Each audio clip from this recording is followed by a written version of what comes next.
লোডশেডিংয়ের এই সময়ে বিভিন্ন এলাকার পল্লী বিদ্যুৎ অফিসের কর্মকর্তা কর্মচারীরা অসহায় সময় পার করছেন। রাত দিন ফোন দিয়ে সাধারণ মানুষ গালাগাল থেকে শুরু করে হামলার হুমকিও পর্যন্ত দিচ্ছেন। এমন পরিস্থিতিতে কর্মকর্তা কর্মচারীরা ফেসবুক স্ট্যাটাস দিয়ে রীতিমতো আকুতি জানিয়ে একটাই কথা বলছেন, পল্লী বিদ্যুৎ উৎপাদন করে না, শুধু বিতরণ করে। একটা মানুষ কতক্ষণ সহ্য করতে পারে? এভাবে যদি সারাদিনই লোডশেডিং দিয়ে রাখে তাহলে আমরা কিভাবে বলেন বসবাস করতে পারবো?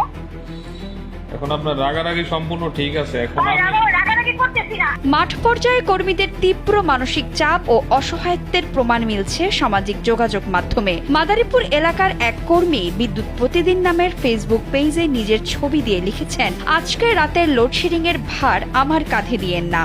একইভাবে রাজশাহীর লাইনম্যান পিবিএস এর প্রাণ পেজের এক কর্মী তার নিরাপত্তাহীনতার কথা তুলে ধরে জানান, মাঠ পর্যায়ে বিদ্যুৎ কর্মীদের নিরাপত্তা শূন্যের কোঠায়।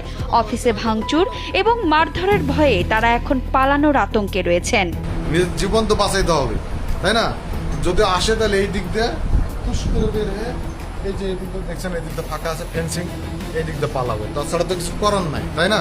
খুলনা পল্লী বিদ্যুৎ সমিতির একজন কর্মী বলেন, অযথা বিদ্যুৎ কর্মীদের গালাগালি করবেন না, আমাদের দোষ দিবেন না। এমন পরিস্থিতিতে নিরুপায় কর্মীদের স্পষ্ট কথা, পল্লী বিদ্যুৎ নিজেরা বিদ্যুৎ তৈরি করে না, তারা জাতীয় গ্রিড থেকে প্রাপ্ত বিদ্যুৎ শুধু বিতরণ